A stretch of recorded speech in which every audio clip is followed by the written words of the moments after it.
I inherited a stupid amount of money from my grandparents. Now my parents will finally talk to me. I have 4 siblings: Max, Lisa, Chris, and Emily. Emily is disabled, and because of that my parents dedicated themselves 100% to her, leaving the rest of us to fend for ourselves. When Max left for college, I became the main caregiver for my siblings, and all household chores were my responsibility. I want to make it clear that Emily's disability does not stop her from functioning like any other person, and she doesn't require any assistance or supervision or 24/7 care. However, my parents have always spoiled her rotten, and she is very rude, mean, and entitled.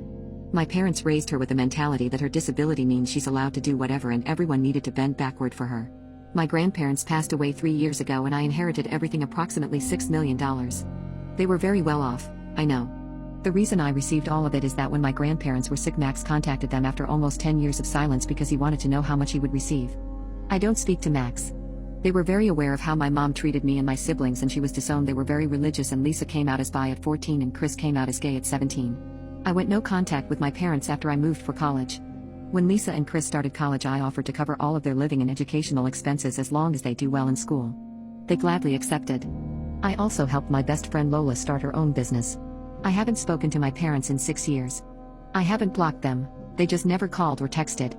This year Emily started college, and she burned out all of her college fund in less than 4 months because she is a spoiled brat and bags were more important than rent. In addition, she is doing horrible in school because she isn't even attending her classes, and she will most likely be expelled or held back. One night, my mom called me. Not to ask, but to demand that I do for her the same I do for Lisa and Chris. I said no because growing up I was literally a slave for her and my parents. I'm helping Lisa and Chris because they are the only ones that treat me as family.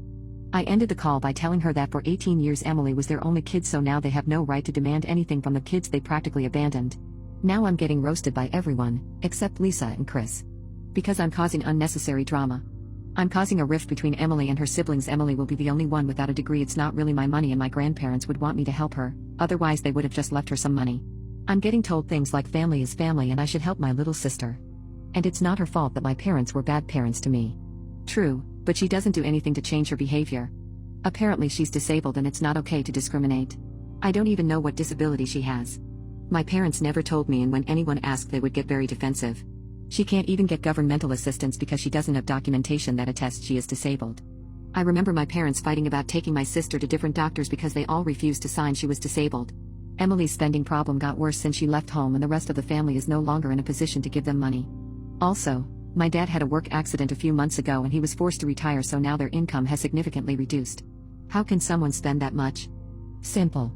She renewed her closet, purchased a very expressive car, and just partied until she dropped.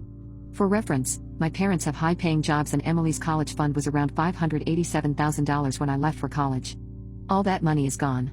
Did me and my siblings have a college fund? Nope.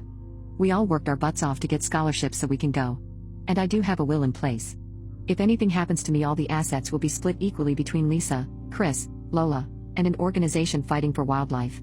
My favorite uncle called me a couple of hours after I blocked most of my family because they had come up with a plan to get me to pay. He didn't know what the plan was, he just heard a portion of the conversation between my mom and my aunt. Just like he said, my mom called a few minutes later to tell me Emily was pregnant, so I needed to help her because if I didn't I'd damage my future niece or nephew. I cried with how hard I started laughing, and I just told her to F off. I blocked them all. But seriously, how crazy do you need to be to fake a pregnancy?